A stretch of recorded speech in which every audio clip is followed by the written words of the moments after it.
Muitos anos atrás eu fui obrigado a chamar ele de professor. Eu fui aluno do professor Celso Laffer, numa das primeiras turmas que ele deu aula na Faculdade de Direito lá de São Francisco, e desde ali ele me impressionou muito. Ele era, com certeza, os outros professores que me desculpem, o melhor professor, o mais moderno naquela época, e eu adorava as aulas dele. Anos depois eu reencontro o Celso na Academia Paulista de Letras, e aí nós nos tornamos grandes amigos, e mais do que grandes amigos, nós temos uma certa empatia, e volta e meia ficamos conversando muito tempo sobre os assuntos os mais variados. A Mary, que é a organizadora desses eventos, assim que eu cheguei, disse: você preparou perguntas inteligentes?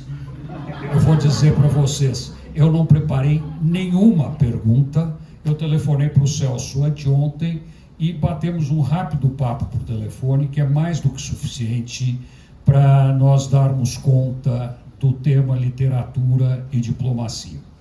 E, Mary, eu não vou começar com uma pergunta, eu vou começar com uma provocação, para vocês verem a ligação da literatura com a diplomacia no Brasil. Dezenas de pessoas devem a vida à família Guimarães Rosa, que era diplomata e estavam em Hamburgo na época da guerra e permitiram a saída de dezenas e dezenas de judeus com documentos brasileiros para o Brasil. Então vocês veem que no Brasil a literatura e a diplomacia têm pequenos detalhes extremamente cativantes. E nós podemos continuar com Joaquim Nabuco, que provavelmente é o sujeito que escreveu o mais bonito sobre o pai que eu conheço no mundo. É uma obra deslumbrante. E o Vinícius de Moraes, o homem que fez A Garota de Ipanema, era um diplomata de carreira. Mas nós temos que começar antes disso. E para começar antes disso, nós temos que pegar o professor Celso Laffer e despir o professor do professorado e pegar o menino Celso Laffer, que eu fui tirar referências, porque são boas. Ele era um aluno extraordinário, ao ponto do pai dele pedir aos amigos que desencaminhassem o Celso, porque o Celso só queria ler, o Celso só queria estudar, o Celso só queria saber mais. E o resultado disso é que o Celso tem um privilégio que muito pouca gente tem. Eu, de vez em quando, brinco com o Dom Fernando Figueiredo, dizendo que ele vai me dar uma carteirinha para eu entrar pela porta do fundo no acervo do Vaticano. O Celso tem uma carteirinha parecida com essa. O Celso estudou com Hannah Arendt, que foi, sem dúvida nenhuma, uma das mulheres mais inteligentes da história, dos seres humanos mais inteligentes, não é questão de ser mulher ou ser homem, completamente diferenciada, e que gostava do meu querido amigo e ajudou ele a se desenvolver e fazer essa carreira maravilhosa como advogado, como diplomata, como professor, como filósofo e, acima de tudo, como um estudioso da humanidade. Celso, daí para frente a primeira pergunta é: isso tudo é verdade?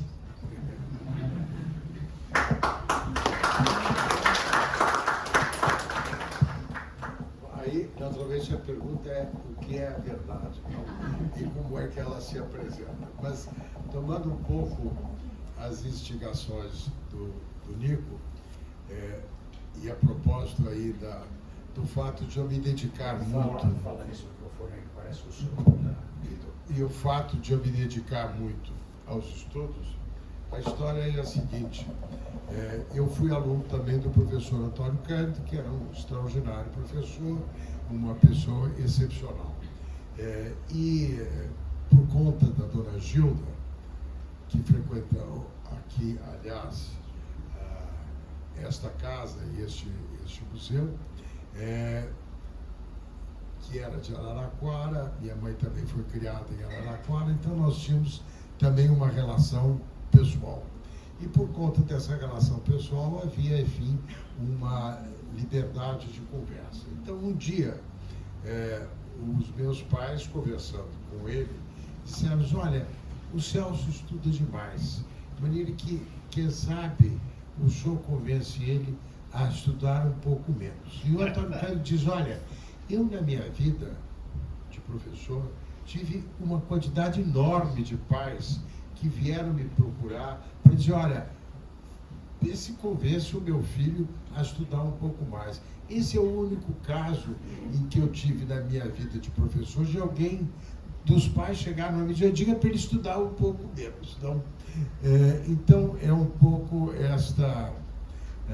este gosto pelo estudo, pela leitura, que é também um gosto pela vida, daquilo que as letras e as artes nos oferecem.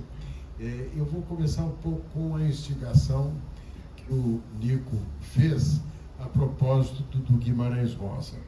Há um livro muito bem organizado pelo embaixador Alberto da Costa e Silva, chamado O Itamaraty na Cultura Brasileira. É um livro que ele preparou, foi publicado no período da minha gestão, e eu prefaciei. E ele fala sobre muitos diplomatas que são figuras de relevo na nossa cultura.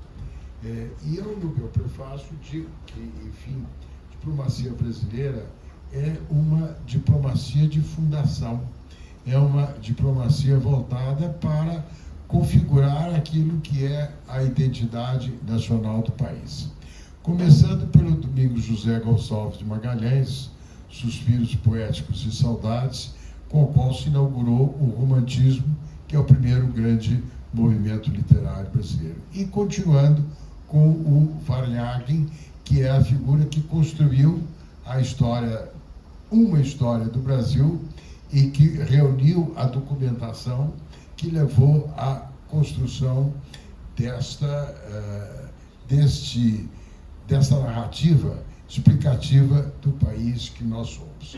E que, naturalmente, teve entre as suas figuras exponenciais o Joaquim Nabuco, que eu sei que a Mary me comentou que está estudando e refletindo sobre o diário dele. Poucas pessoas escreveram tão bem quanto o Joaquim Nabuco, seja sobre o pai, seja sobre o Império, seja sobre o abolicionismo, seja pelo gosto de Camões, porque ele começou com uma análise dos Lusíadas, que, melhor do que ninguém, encarnava a qualidade da representação do que o país significa para o mundo. Ele foi, talvez, o embaixador de maior projeção que o Brasil já teve em Washington, pela capacidade que ele tinha, seja de explicar o que era o país, seja pelo encanto da sua capacidade de se relacionar. E um dos grandes textos que está aqui reunido nesse livro é um texto sobre Guimarães Rosa, não? E o Guimarães Rosa diz que o sertão é o mundo, não? Pensando naturalmente na grande travessia, que é o grande livro dele. E, ao dizer que o sertão é o mundo, ele faz a relação entre o interno e o externo, e os desafios da representação diplomática.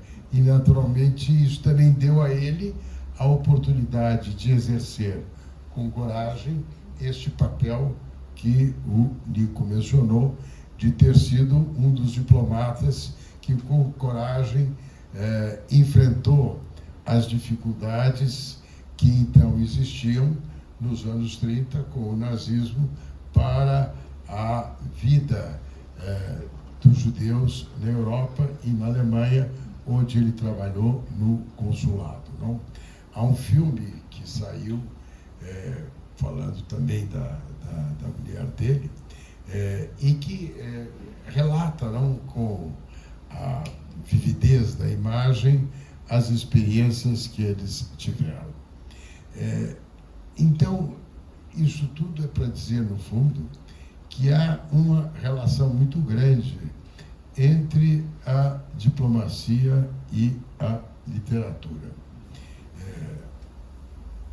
Eu diria, aí, sem querer ser muito professor, que O primeiro grande livro sobre relações internacionais é Tucídides, na história do Peloponeso, não? Que, enfim, a vida internacional tem como pano de fundo o onipresente risco da guerra. Nós não precisamos ir muito longe para ver aquilo que se passa. E a primeira grande reflexão sobre a guerra, o combate, é justamente esse livro do Tucídides sobre a história da Guerra do Peloponeso, que é sempre, não, o primeiro livro que, num curso de relações internacionais, abre a reflexão.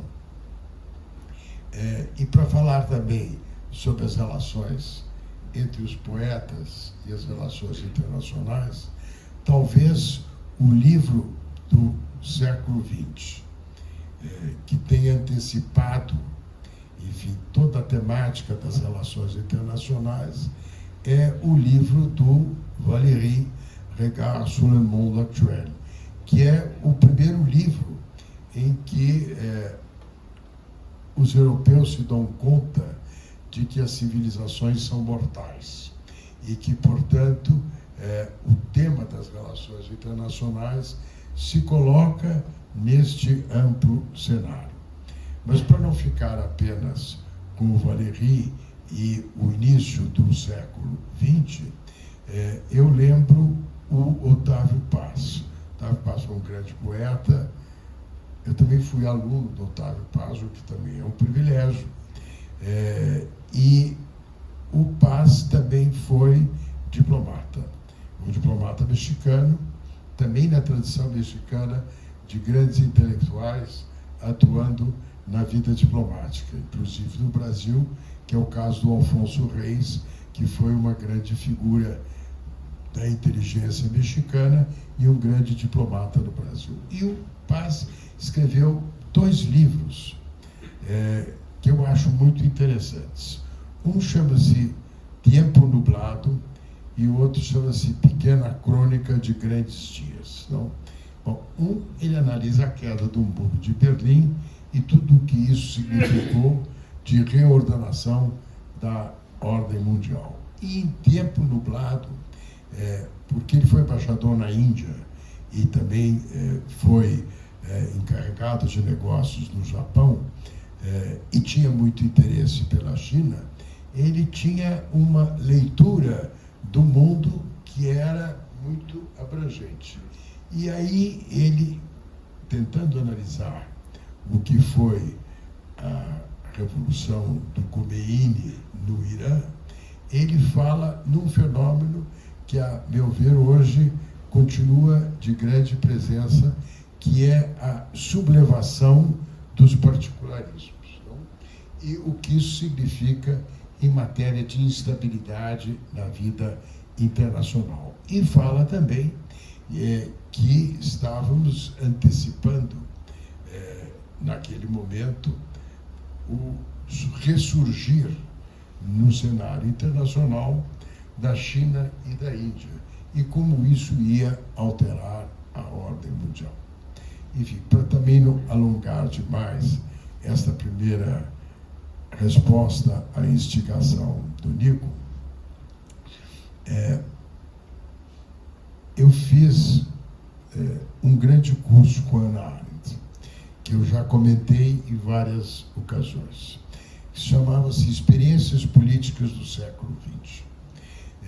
Este curso era um curso de uma grande teórica da política, uma grande filósofa, mas uma pessoa com grande imaginação e gosto pela cultura. Então ela dizia, olha, dá para procurar desvendar o que foi o século XX a partir de uma biografia imaginária. A biografia de alguém que nasceu no final do século XIX e viveu as experiências políticas mais significativas do século XX. Isso dizia ela na época do curso, que era 1965. Então, a Primeira Guerra Mundial, o que foi a Primeira Guerra Mundial, o que foi o pós-Primeira Guerra Mundial, a Grande Depressão, a Revolução Russa, as atrações do comunismo, a Guerra Civil na Espanha, a ascensão do totalitarismo e assim por diante. E o mais interessante na montagem desta biografia imaginária é que ela construiu essa biografia imaginária usando alguns livros de teoria e de história e muitos romances, e muita poesia, e muita pintura, não? Valendo-se do que a leitura dos romances, como, por exemplo, a leitura do Monroe, ou a leitura do Hemingway, ou a leitura do Faulkner, ou a leitura do Thomas Mann, ou a poesia do Brecht, ou o que significou o movimento surrealista, permitia captar a multiplicidade dessas tendências. E com isto ela procurou mostrar como o acesso à literatura é um acesso às características e desafios da condição humana. E o Paz diz, num texto autobiográfico, que se nós analisarmos a vida internacional, nós podemos dizer que ela é um jogo da interação entre as forças sociais e o seu papel, as forças sociais, econômicas e o seu jogo, e como isto interage com os seres humanos, não? Com seus ódios e com as suas paixões. E é neste jogo que a literatura nos oferece, pela análise dos seus personagens, pela análise dos romances, da literatura, como este jogo se dá, não? Esse jogo pode se dar bem ou pode se tornar mal, não? Há aquele livro da Barbara Tuchman sobre a marcha da insensatez, que é o que levou à Primeira Guerra Mundial. Havia uma série de dados que poderiam instigar a Primeira Guerra Mundial. Por outro lado, havia um conjunto de lideranças que não se aperceberam daquilo que eles estavam provocando, não? Por isso que o livro chama-se A Marcha da Insensatez. Se nós olharmos para o cenário contemporâneo, com a guerra da Ucrânia, ou aquilo que se passa em Gaza, este jogo entre as forças impessoais da vida econômica e política e as personalidades é sempre muito relevante, ir além dos fatos para tentar entender a compreensão daquilo que eles significam. Vocês veem que a Meire escolheu a dedo a coisa hoje aqui é de alto nível. Dá para ir no programa do Chacrinha. Mas, ô Celso, vamos... Uma coisa que o Celso esqueceu de dizer é que junto com o Tércio Sampaio Ferraz, grande amigo dele, quase irmão dele, eles são os herdeiros intelectuais do maior filósofo brasileiro do século XX, que foi o professor Miguel Reale. Então, todo o resto que ele colocou, ele ainda tem tudo que ele aprendeu com o professor Miguel Reale, extra livros, que não é pouca coisa. Mas o Celso ele falou das relações internacionais, mas ele tem uma vivência prática da diplomacia, no dia a dia da diplomacia, no campo da diplomacia, e não só na diplomacia internacional, mas na diplomacia nacional. Diplomacia não é simplesmente uma arte que regula países. Diplomacia regula relações interpessoais, relações políticas, relações regionais, relações nacionais, e eu acho que o Celso aí pode colocar para a gente alguns pontos que explicam o porquê do Brasil está passando as barbaridades que ele está passando e a humilhação do Brasil no campo internacional, no governo passado e nesse governo que não fez nada para melhorar, ao contrário, só está piorando. Será que nós podemos falar, e o Sinésio que me desculpe, que o Itamaraty está perdendo a capacidade de gestão intelectual que ele sempre teve, a influência que ele sempre teve sobre os governantes brasileiros? Bom, quero fazer, em primeiro lugar, uma primeira lembrança do professor Reale, que foi nosso confrade na Academia Paulista de Letras e grande integrante da Academia Brasileira de Letras. Eu o sucedi na Academia Brasileira de Letras. E o Reale dizia, não? Eu nunca fui um homem de uma nota só. Não?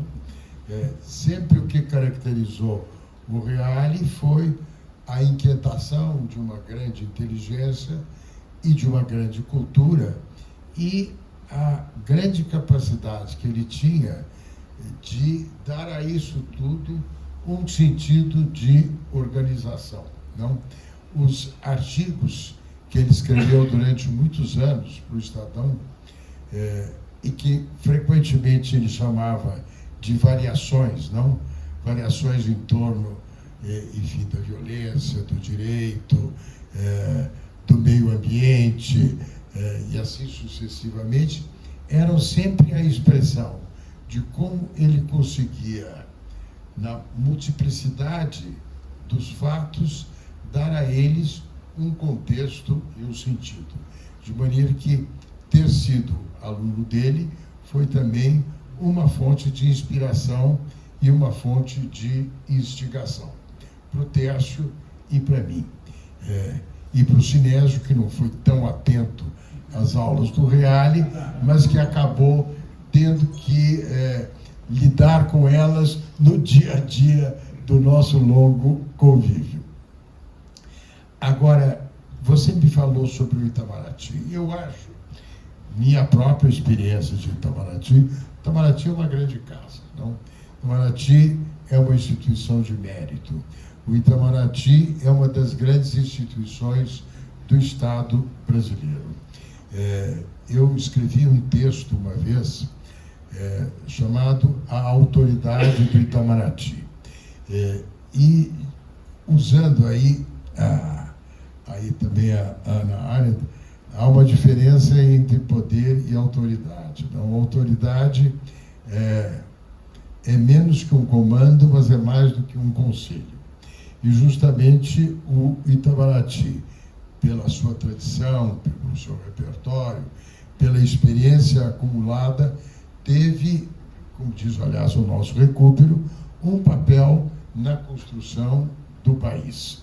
E é uma casa que se caracteriza basicamente pelo mérito e pela qualidade do seu conhecimento. Não? Eu acho que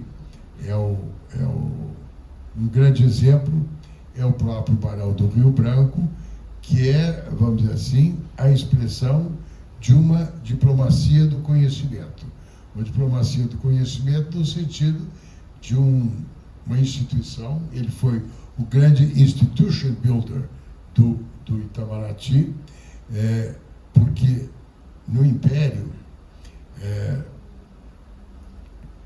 a atividade, o ministro dos Negócios Estrangeiros operava na moldura não só do imperador, mas do Conselho de Estado. E no Conselho de Estado estavam presentes antigos ministros dos Negócios Estrangeiros, de maneira que o ministro tinha que lidar com, enfim, pares com os quais ele tinha que interagir. O que não quer dizer que não tenha havido algumas figuras decisivas. Talvez o Visconde do Uruguai tenha sido a pessoa que teve, como ministro, um papel definidor dos rumos da inserção do Brasil naquela época. Agora, o que o Barão do Rio Branco logrou terminar que vinha da colônia, com Alexandre de Gusmão, que o nosso Sinésio escreveu e estudou tão bem, e que é, enfim, a figura por trás do Tratado de Madrid, que mais ou menos definiu o mapa do Brasil já no século XVIII. O que o Barão fez foi delimitar as fronteiras do Brasil. O Barbosa chamou ele de Deus Terminus do Brasil, não das fronteiras do país. E com isso ele permitiu clareza na distinção entre aquilo que é o interno e aquilo que é o externo, que é o primeiro item da política externa de um país. Quer dizer, para voltar aos conflitos de hoje, é o tema do Putin, não? Qual é a relação entre o interno e o externo, e por que no entender dele, a Ucrânia é o interno deles, e por que para a Ucrânia a Rússia é o externo e não é o interno, não? Gaza, palestinos, tudo isso envolve este grande desafio. Agora, dito isto, penso que vale a pena lembrar que, até pela Constituição, quem define a política exterior do Brasil por ação ou omissão é o presidente, não? Itamaraty é um grande colaborador do presidente, que pela sua ação ou pela sua omissão é quem define a política externa do país. Falo de experiência própria, porque eu fui ministro do presidente Fernando Henrique Cardoso e conduziu a política externa que estava alinhada com a visão que ele tinha do mundo. Fui também ministro do Collor, na época da Rio 92, que estava também alinhado com a visão que ele tinha de uma nova inserção internacional do Brasil. Então, no período Bolsonaro, como agora no Lula 3, quem está definindo a política externa é o presidente da República. Às vezes com mais competência, às vezes com menos competência. Como vocês veem, estou sendo diplomático. Não? Estou recorrendo, eu vou até olhar a frase certa, que eu anotei. O Nico sabe que eu, quando dava aula, preparava todas as aulas. Eu aqui não preparei nenhuma, mas eu preparei uma anotação que eu acho muito interessante e que está em Machado de Assis. Um dos personagens do Machado de Assis é o Conselheiro Aires, que é um diplomata. E ele diz, a vocação, estou citando, a vocação de descobrir e encobrir. Toda diplomacia está nesses dois verbos parentes. Então, referindo-me ao atual presidente e ao seu antecessor, eu estou aqui fazendo o jogo de descobrir e de encobrir. Não? Claro que eu acho que a política externa do Bolsonaro foi uma política desastrada, foi uma política autocentrada, foi uma política que isolou o país do mundo, que o distanciou dos parceiros tradicionais do país e que não levou em conta certos interesses fundamentais do país, a começar, por exemplo, um dos mais relevantes, que é o tema do meio ambiente e a capacidade nossa de interagir a partir de um repertório muito positivo de acervos e de capital diplomático que nos vem desde a Rio 92. Enfim, ele também nos isolou na América do Sul, na América Latina. A coisa com o Trump era uma coisa de personalismo, a relação com a Europa foi fraca, a crítica à China, que é um grande parceiro comercial do Brasil, foi uma opacidade intencional da consciência. Não? Estou citando o Russell, que fica bonito também, e com isso estamos aqui entre o descobrir e o encobrir. O Lula, ao ser eleito, teve desde o primeiro momento, uma vantagem muito grande, porque ele representou alguém que se opunha ao seu antecessor e ao que significava a sua política externa. Daí, o tema que ele colocou, o Brasil voltou. O Brasil voltou para o plano internacional. E a ida dele ao Egito, logo no primeiro momento, antes de ser eleito, que era o tema do meio ambiente, colocou, enfim, já uma expressão moderna, contemporânea, de um item da pauta internacional muito relevante para o Brasil e muito relevante para o mundo.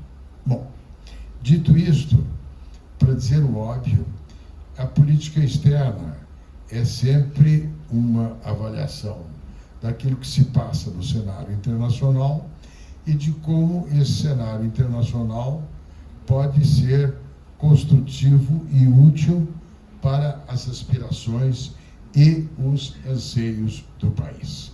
E se nós fizermos um elenco destes assuntos, a minha primeira observação é a de que o presidente Lula não fez bem uma avaliação correta, que o mundo da sua terceira presidência é um mundo muito diferente daquele que foi a sua primeira experiência. Não? O mundo é mais complicado, há um conflito de hegemonias no plano internacional, existem grandes tensões internacionais, os riscos e as incertezas no mundo são mais significativas e isto requer uma avaliação mais apurada deste mundo e requer também uma percepção de que existem nuances que devem ser observadas. Do ponto de vista interno e do país que ele assumiu, a primeira observação que eu faço, com um certo parti-pris, mas eu acho que ela é objetiva, a primeira presidência do Lula partiu de uma herança abençoada, que ele chamou de amaldiçoada, que foi o Brasil que ele recebeu do presidente Fernando Henrique Cardoso. Um Brasil bem mais arrumado, um Brasil que tinha conseguido superar certos problemas complicadíssimos, como o controle da inflação, estamos aí há 30 anos do real, um país que também procurou enfrentar, seja a agenda de direitos humanos, seja a agenda do meio ambiente, seja os problemas da desigualdade. Enfim, um Brasil que tinha rumo e que tinha um sentido de direção que ele recebeu. O Brasil de hoje é diferente do Brasil que ele recebeu. Ele recebeu um país desorganizado. Desorganizado pela atuação do presidente que o antecedeu. E com problemas significativos. E ele foi eleito, acho que isso é evidente, ele não foi eleito pelo PT, ele foi eleito por uma pequena margem daqueles que não queriam o Bolsonaro e que preferiram optar pela escolha do seu nome, entendendo que ela representava para o país o melhor caminho. Dito isto, o que eu acho que caberia ao Lula é levar em conta que o jogo de forças da sua sustentação requer ir além do PT e requer procurar um trabalho de confluência e de convergência, mesmo porque ele enfrentou um país muito mais polarizado do que ele enfrentou no seu primeiro governo. Não? Um país polarizado, um país com tensões, e o 8 de janeiro foi uma expressão óbvia dessas tensões. Então, acho que, em primeiro lugar, o que caberia a ele é pensar que ele deve responder ao desafio de lidar com um país polarizado e tentar diminuir essas tensões. Não? Há um internacionalista belga, que é o Deviché, que faz uma distinção entre tensões e controvérsias. Não? A controvérsia é específica, tem um objeto específico. Não? Em princípio, é mais fácil de você procurar soluções para aquilo que é específico. Não? Nós, como advogados, lidamos com controvérsias e, em geral, elas têm um objeto específico. A tensão é difusa, não? Ela não é precisa. Não? Quando um casal resolve discutir a relação, é porque a tensão, não há controvérsia. Se tivesse controvérsia, ela seria de mais fácil solução. E tem tensões de hegemonia, que essas estão no plano internacional, e você tem tensões de equilíbrio, que são aquelas que ocorrem nas regiões. Não? E elas se superpõem. A guerra da Ucrânia é uma tensão de equilíbrio na segurança europeia, mas é uma tensão de hegemonia no plano internacional. O conflito Israel-Hamas em Gaza é uma tensão no âmbito da região, mas ela é também uma tensão no plano internacional. Então, é esta complexidade que caberia levar em conta. Então, para também mais revelar do que encobrir, quando o PT manifesta em declaração recente o seu entusiasmo pela vigorosa eleição do Putin, não? Uma expressão de um apoio majoritário, hipermajoritário da população russa, o PT está dizendo, olha, essa minha discussão sobre democracia é muito relativa, não? Tanto que eu tenho esta expressão de afetuoso reconhecimento pelo presidente Putin. Quando o próprio Lula diz que não queria se manifestar sobre a morte do Navalny, ele disse, olha, precisamos esperar, o sujeito nem morreu, acabou de morrer, preciso esperar aí a perícia forense. Bom, quando evidentemente esse senhor já tinha sido envenenado, já tinha sido condenado, já estava plantado lá numa prisão na Sibéria, dizer que a morte dele não tinha alguma relação com o presidente Putin é um pouco um exercício de imaginação. Quando o PT faz um acordo, procura um acordo de cooperação com o Partido Comunista de Cuba, que é a última coisa que eu li, naturalmente também, enfim, Cuba tem um significado histórico, tem um tema importante na dinâmica da América Latina, tem uma tradição revolucionária a qual todo mundo na América Latina foi sensível, e assim sucessivamente. Eu não desconsidero esse aspecto. Agora, fazer uma relação, a busca de um acordo de cooperação com o Partido Comunista Cubano, me parece que é uma opção discutível. Não? Existe este grande escritor cubano, que escreveu O Homem que Gostava de Cachorros, o Padura. Acho que, voltando à literatura, poucas pessoas fazem uma análise tão arguta da situação de Cuba por alguém que não saiu de Cuba, que continua morando em Cuba, que gosta de Cuba, mas que registra o desencanto dos cubanos com as expectativas que não se materializaram. Então, eu digo esse aspecto porque a expectativa deste grupo mais amplo, que vai além do PT, é de que houvesse preocupação efetiva com os valores da democracia.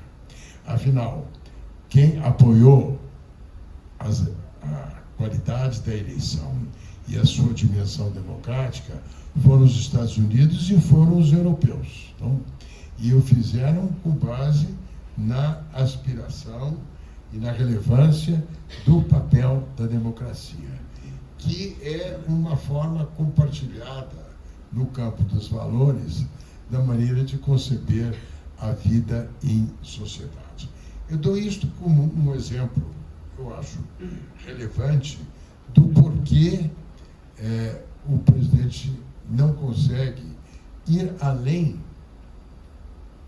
daquilo que é a sua base de origem. E com isso ele enfraquece a ele mesmo e ao capital simbólico daquilo que ele representa. Tem aspectos positivos? Tem. Talvez o mais significativo seja, de um lado, a história de atribuir ao meio ambiente uma relevância muito significativa, que é um assunto interno e externo, onde, a meu ver, o governo devia concentrar a sua atenção. Acho que há uma atenção que se contrapõe claramente àquilo que eram equívocos fundamentais do governo Bolsonaro em matéria de direitos humanos, em matéria do racismo e do combate ao racismo, da tutela, enfim, dos vulneráveis e da ideia, vamos dizer assim, da construção de uma sociedade inclusiva e mais igualitária. Eu acho que isso está entre os valores que ele expressa. Acho isso muito positivo. Acho que poderia, talvez, operar melhor, mas, em todo caso, é uma sinalização positiva. Acho que, na área econômica, ele oscila entre a lembrança do passado e as preocupações do presente, não? Que é todo o tema de qual é o grau de interferência do Estado na economia e qual é o grande tema da confiabilidade na condução da política econômica. Acho que o ministro da Fazenda tem procurado construir bem o seu papel, com muitas dificuldades, enfrentando precisamente as dificuldades geradas dentro do próprio PT. Então, tentando responder a sua pergunta entre o descobrir e o encobrir. Eu acho que, se você olha o copo no outro estava completamente vazio. Agora o copo está meio cheio, meio vazio. E é uma pena que este copo não esteja mais cheio, porque está ao alcance dele e do Brasil torná-lo mais cheio.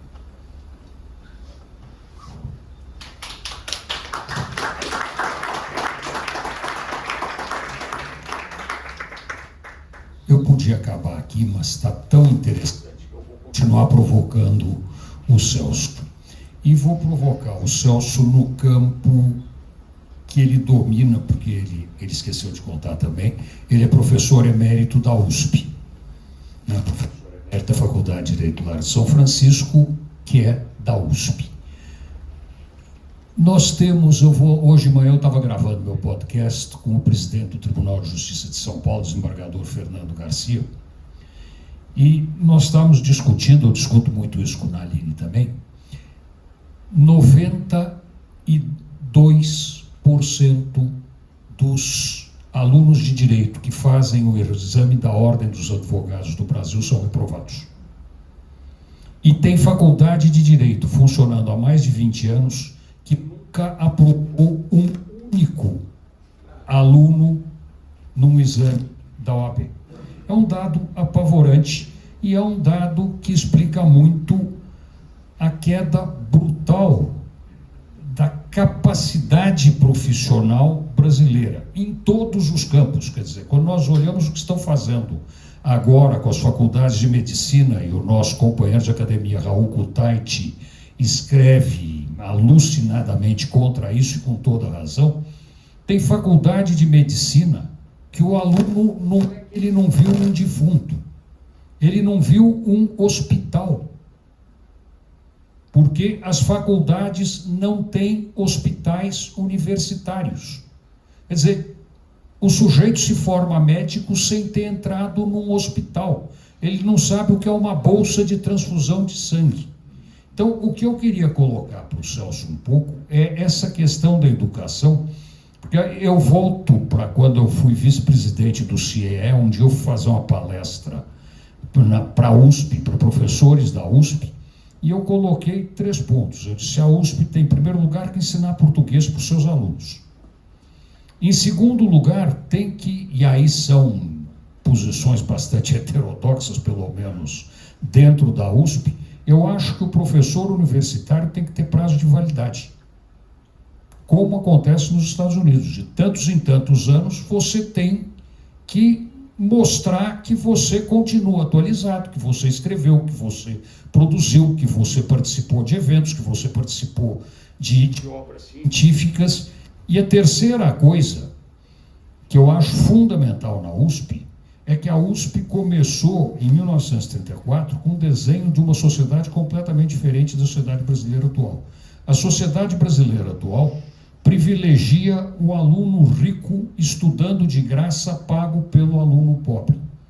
Então, eu acho que o aluno rico deveria pagar a USP, sim, inclusive para a USP poder dar bolsas de estudo para os alunos pobres. Então, eu queria que você falasse um pouco sobre política de educação e no nível universitário. Isso é um vasto tema, difícil de enfrentar nas suas múltiplas vertentes. Claro que eu acho que o tema da educação é o primeiro tema do país. O tema da capacitação, no sentido mais amplo, é um tema fundamental para o país. Uma sociedade como a contemporânea, onde a inovação científica e tecnológica altera as condições de vida, não pode basear-se apenas, seja no conhecimento tradicional, seja no repertório de conhecimentos anteriormente adquiridos. E que, portanto, precisa estar propiciando, pela educação, esta capacidade de ter um controle sobre o seu próprio destino. Bom, a USP é uma grande instituição. Ela tem uma contribuição. Metade da produção do conhecimento no Brasil é feita no estado de São Paulo. Nessa metade, a parte, mais da metade, vem da Universidade de São Paulo, em todos os campos de conhecimento. Ela forma muita gente e a maior parte dos quadros que, bem ou mal, administram o país vem daí. E ela precisa também responder ao que vem pela frente. Uma das iniciativas atuais da USP foi a de buscar montar um grande endowment. E a ideia do endowment é, primeiro, garantir à USP aqueles recursos que são necessários para pesquisa e que não podem se cingir àqueles que ela hoje detém como parte do orçamento do Estado. Segundo, ela está se dedicando a uma tarefa grande de bolsas e de inclusão, que é o que o Nico colocou. Coisa que, num plano mais modesto, nós estamos tentando fazer na faculdade pela Associação dos Antigos Alunos.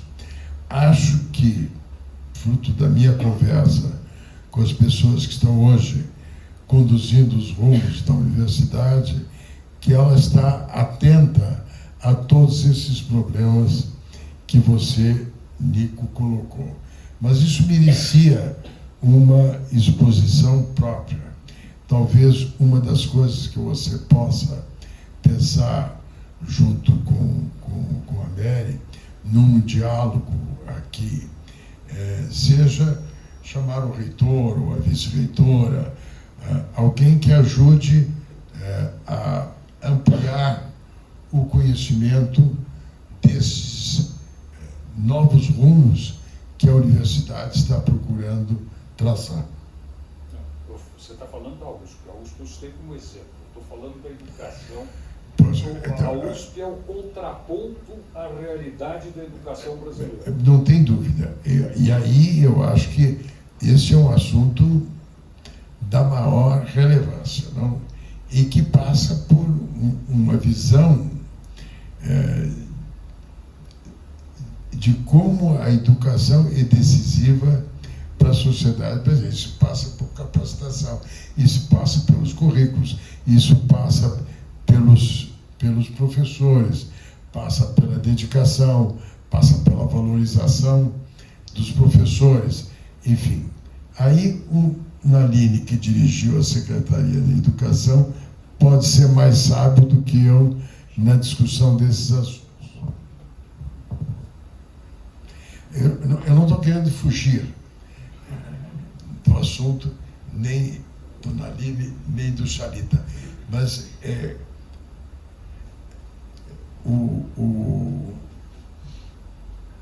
meu pai, que era um homem sábio, dizia o seguinte: olha, em boca fechada não entra mosca.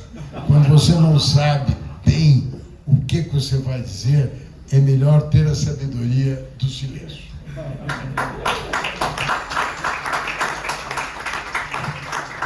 E com a sabedoria do silêncio, eu abro para perguntas da plateia. Vamos fazer 20 minutos de perguntas e, na sequência, a gente encerra e vai para o chá. Eu começaria com o professor José Pastori, porque também é professor emérito da USP e eu não sei o que ele pretende dizer, mas como quando ele escreve eu normalmente concordo, eu começo com ele. É pela amizade, né, Nico? Pela amizade. Nós temos o privilégio aqui na academia de ter 3 ilustres diplomatas: o Rubens, o Sinésio e o Celso. Então, eu acho que é mais do que apropriado nós provocarmos o Celso mais amplo do que está acontecendo na política mundial. E resumindo, eu queria formular a questão com base nessas pesquisas que são feitas anualmente, uma espécie de uma pressão da temperatura das democracias. A conclusão que se chega é que a saúde das democracias não está bem. O que nós temos visto é que nos últimos anos, muitas democracias se tornaram autocracias. E não mais por golpe, não mais por um enfrentamento militar, mas elas são corroídas por dentro, com base no voto, com base no apoio eleitoral. Então, essa é uma preocupação muito grande, que nós estamos no meio disso também. As democracias estão sendo questionadas pelo próprio povo, pelo próprio eleitor.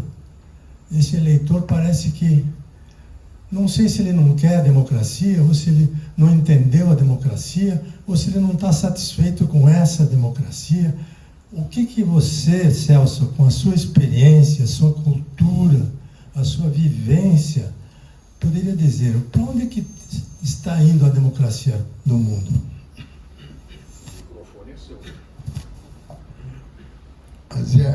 Mas você tem toda a razão de dizer que nós estamos num momento de declínio da respeitabilidade e da confiabilidade na democracia. Não só na nossa região, mas também em outras, não? Na Europa, nos Estados Unidos. Trump é um exemplo disso, Le Pen é um exemplo disso, o Chega em Portugal é outro exemplo disso. E que, obviamente,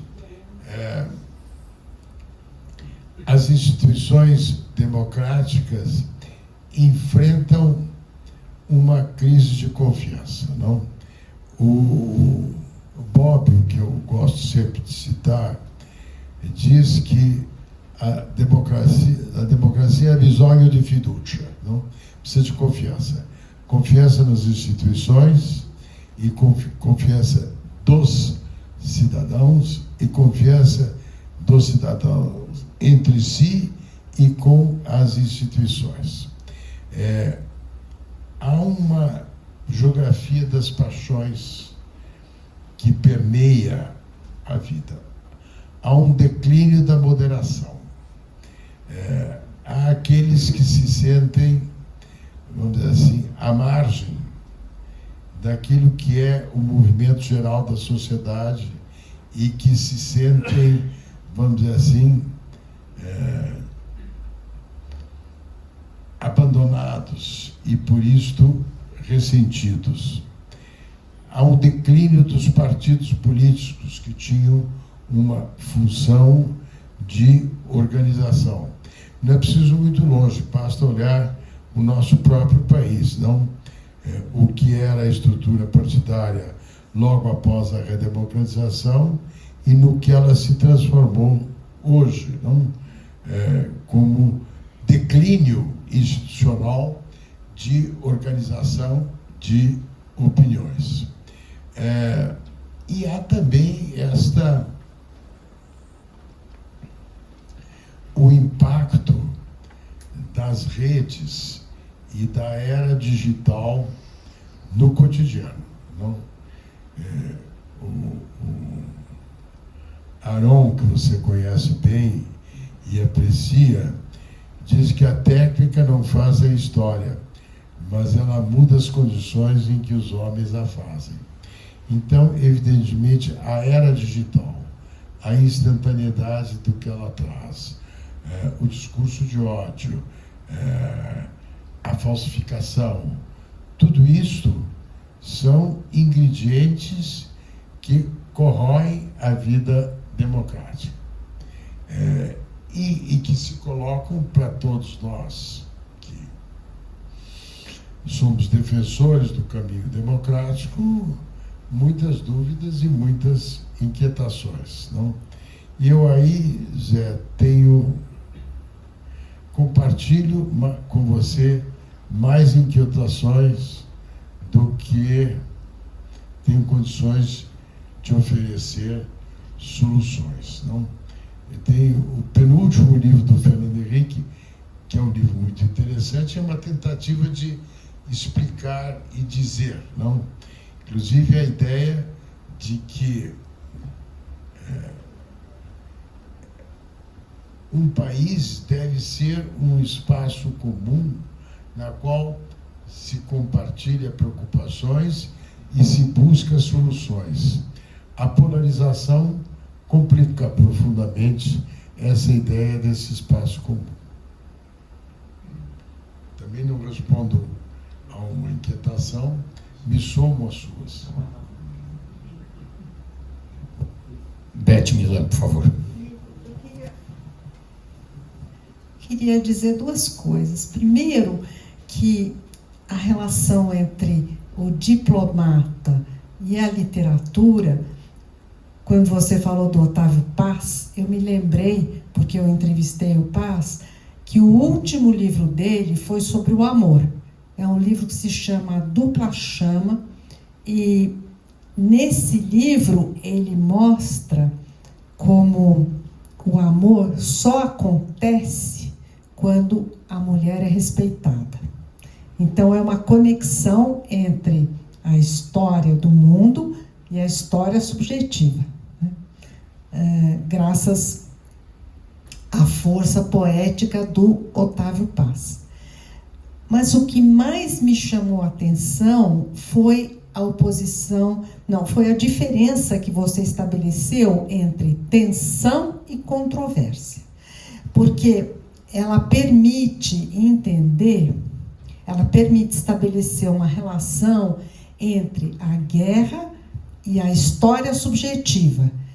Quando a tensão, o que prevalece é a pulsão. Quando há controvérsia, o que prevalece é a simbolização. Por isso, só a educação é que pode estancar a guerra. O que falta é simbolização.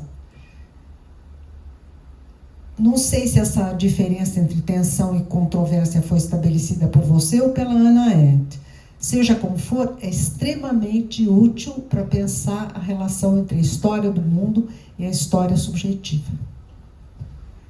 Não, quem fez essa distinção foi um internacionalista belga, o De Vichy. Mas eu acho que a maneira pela qual você aproveitou essa dicotomia, também com o repertório da sua experiência e do seu conhecimento, é muito interessante. Assim como você soube destacar aquilo que o Paz discute nesse seu último livro, e também o tema, enfim, do respeito, não?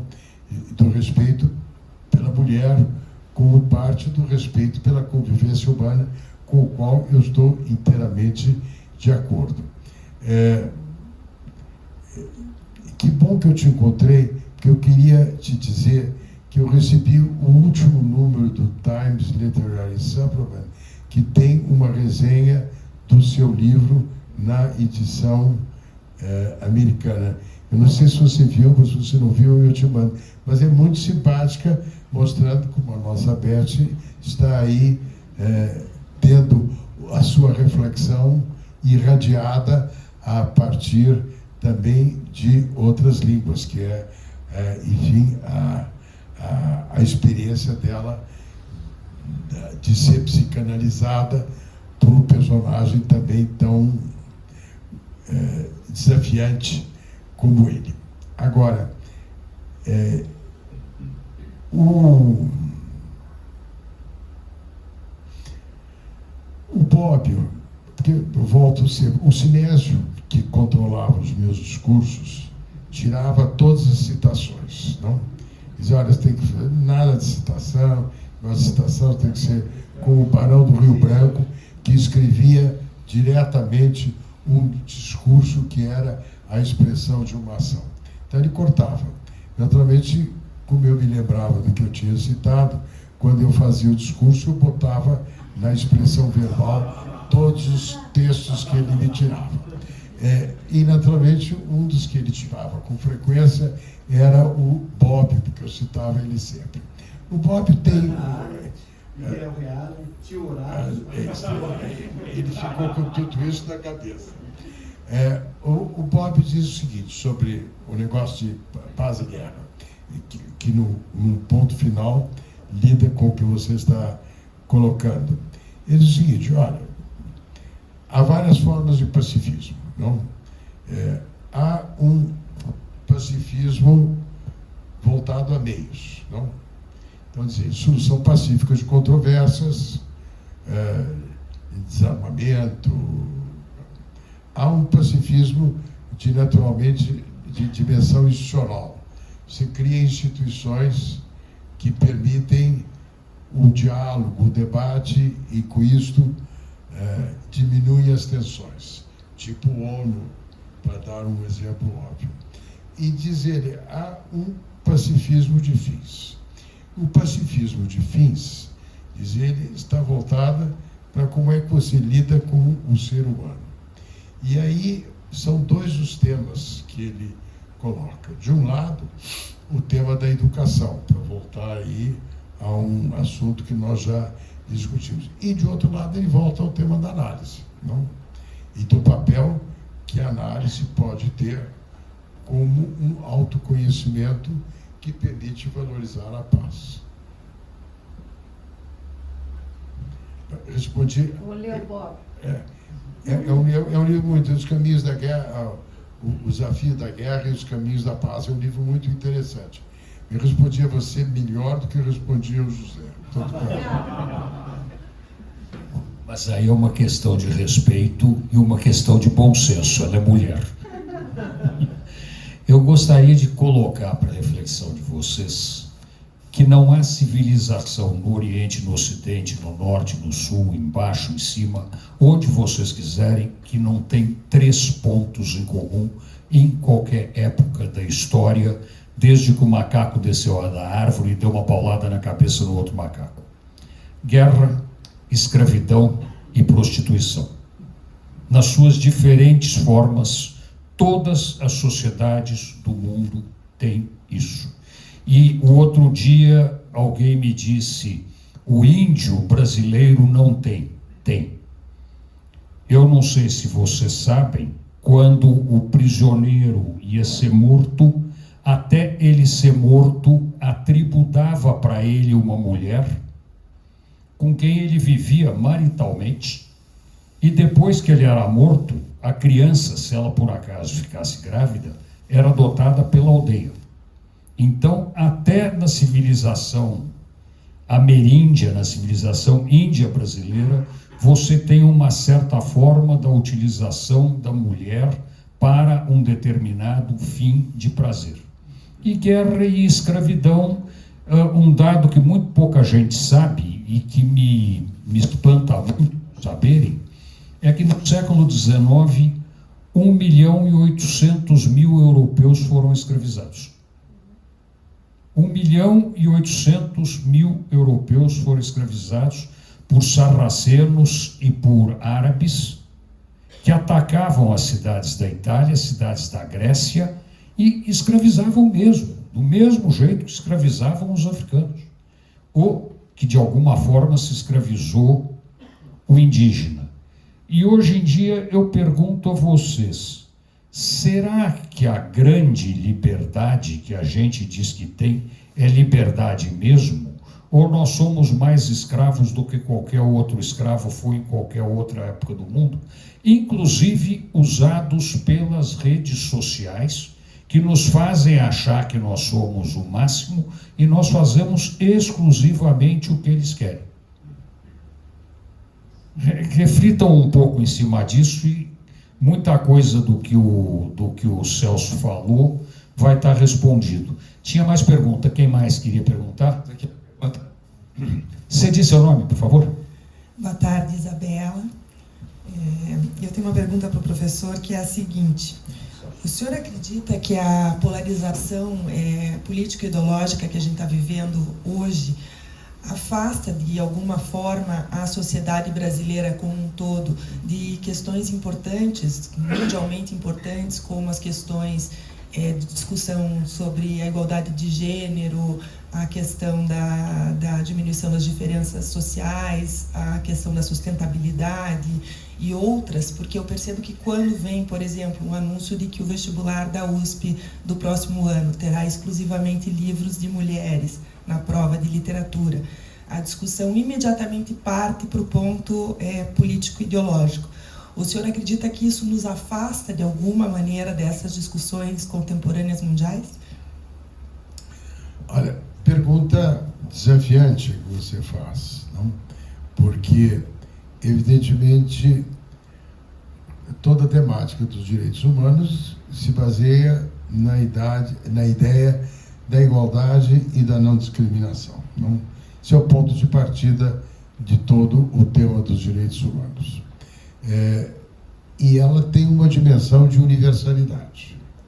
Agora, é lógico, e também é o Bob que diz, que você tem um complemento a isto que é o princípio da especificidade. Ou seja, aquele ser mais vulnerável para a qual você tem que dar uma contribuição própria para que ele tenha acesso à dimensão dos princípios básicos da igualdade e da não discriminação.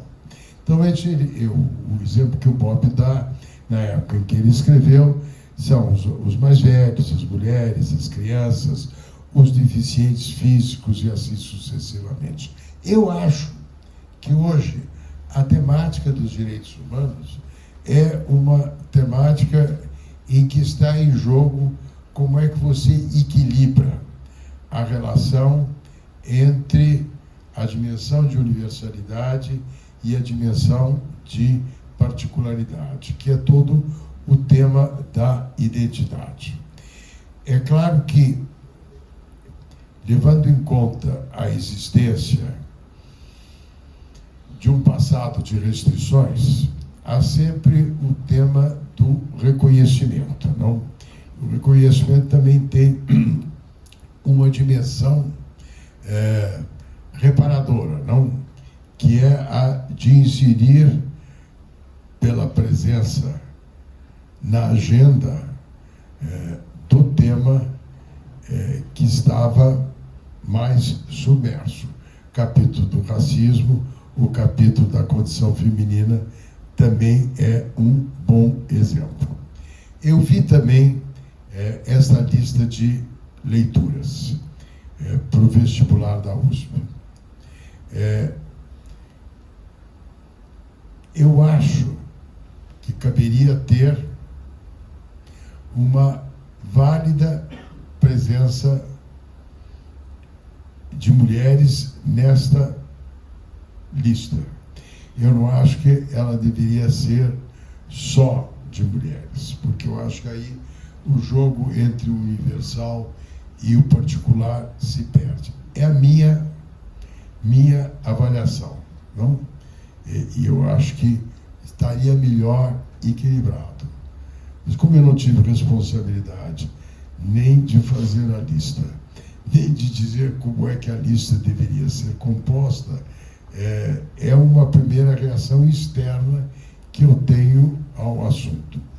Um grande amigo meu, o Zé Augusto Lindgren Alves, que foi um diplomata falecido, um diplomata de muita qualidade, que atuou na Conferência de Viena de 93, que foi a grande conferência, que atuou também na Conferência de Durban, que foi a conferência sobre o racismo, justamente escreveu, e bem, sobre este jogo. E a conclusão a que ele chega é que o identitário não pode chegar ao ponto de comprometer a universalidade. E esta é a fórmula que ele coloca, e com a qual eu estou de acordo. A Lígia, que nós todos adoramos na academia, que era uma figura extraordinária, gostava de fazer uma citação do Bob, dizendo que a grande revolução foi a revolução da condição feminina, que foi um movimento constante, não foi uma ruptura de um momento para outro, mas que alterou fundamentalmente as condições do convívio humano. E eu acho que é verdade. Quando eu penso como as coisas eram quando eu era um moço e como elas são agora.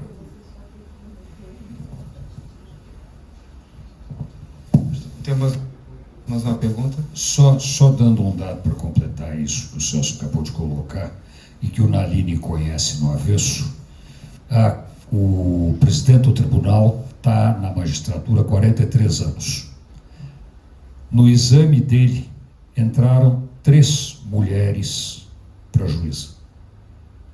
E a primeira desembargadora de carreira a entrar no tribunal é de 1982. Então, vocês veem como a coisa é recente e, ao mesmo tempo, como a coisa é rápida. Hoje, os últimos exames para ingresso na magistratura têm um número maior de mulheres e a primeira instância da Justiça Paulista já está quase 50-50. Mais um pouquinho, as mulheres na primeira instância serão mais numerosas do que os homens como juízes. Eu digo aí, eu tenho muita pena das mulheres, porque mulher julgando ação de direito da família é invariavelmente a favor do homem.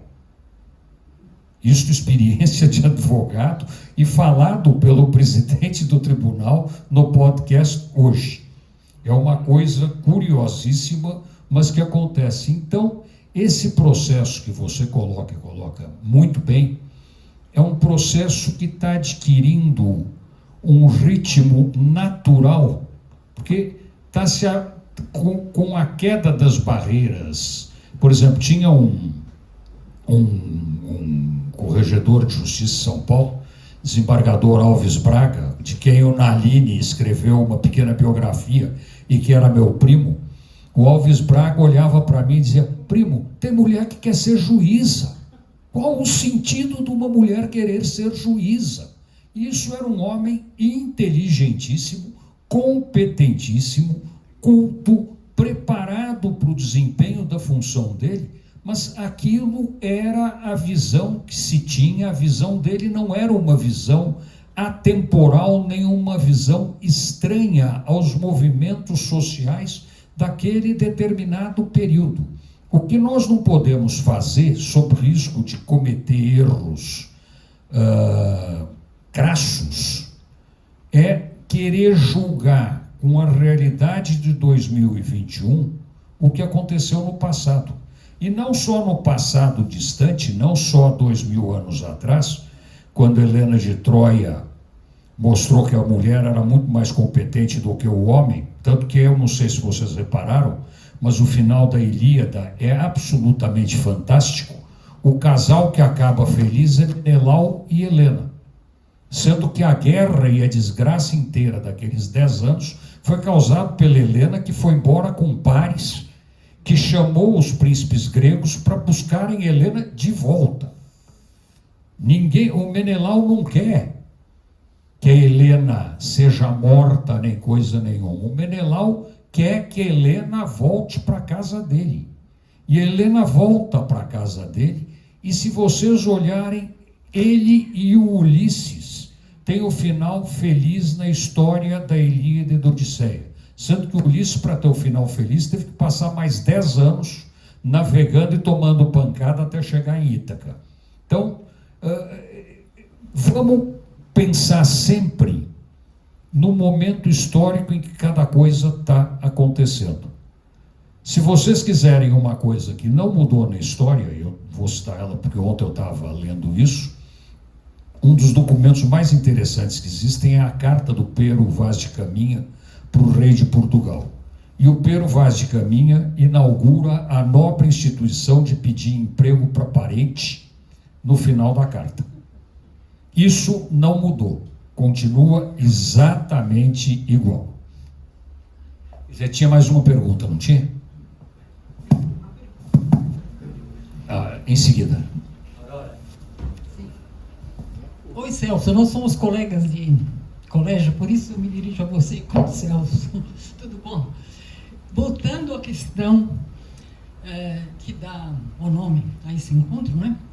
Literatura e diplomacia. Você mencionou o fato de que na diplomacia as duas operações seriam de cobrir e descobrir, né? Revelar e encobrir. Agora eu pergunto, e não existe então a possibilidade de interpretar e com isso tentar influenciar o mandatário, né? E porque na literatura, além dessas duas funções, existe a questão da interpretação que implica numa versão pessoal, numa opinião pessoal. Quer dizer, na literatura, o que importa é dizer o contrário da versão oficial, enquanto que na diplomacia é a versão oficial que acaba se sobrepondo. Era essa a pergunta.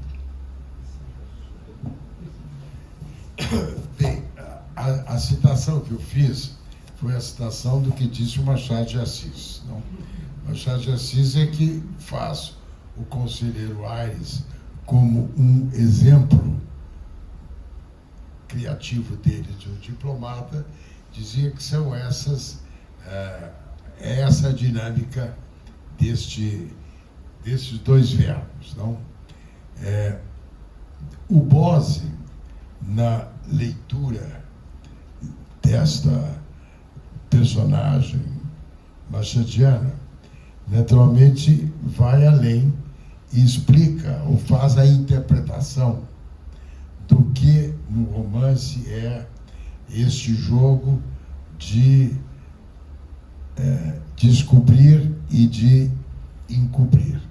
E, naturalmente, o tema da interpretação é um tema fundamental, porque os fatos, por si só, não são autoexplicativos. Os fatos só adquirem significado se eles são colocados dentro de um contexto e interpretados, não? E é nesse sentido que a interpretação é fundamental. Voltando à Ana Arendt, Ana Arendt diz que ela recorre ao Kant da crítica do juízo para salientar a importância do juízo estético como um juízo reflexivo, que parte da especificidade da obra para alcançar o seu sentido geral. E ela diz que numa época de universais fugidios, você precisa recorrer ao juízo reflexivo. Então, eu acho que o juízo diplomático é um juízo reflexivo, porque ele procura captar, na singularidade das circunstâncias, qual é o seu alcance geral. Porque esse alcance não é dado se você não atribui a esses fatos o contexto esclarecedor da interpretação. É como eu, enfim, responderia a sua pergunta, dando a ela um sentido mais amplo.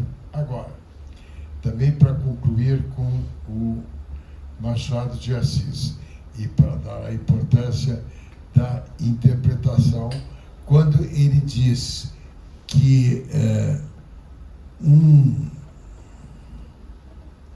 desvão de telhado é um infinito para uma andorinha. Se nós queremos ir além do desvão do telhado e do infinito que ela representa para a andorinha, nós precisamos nos valer da interpretação. E sim, a interpretação não dá para saber quando a gente encobre e quando a gente descobre. Porque se descobrir na hora errada, quer dizer, o descobrir e o encobrir é inerente à prática diplomática e à prática do psicanalista, por exemplo.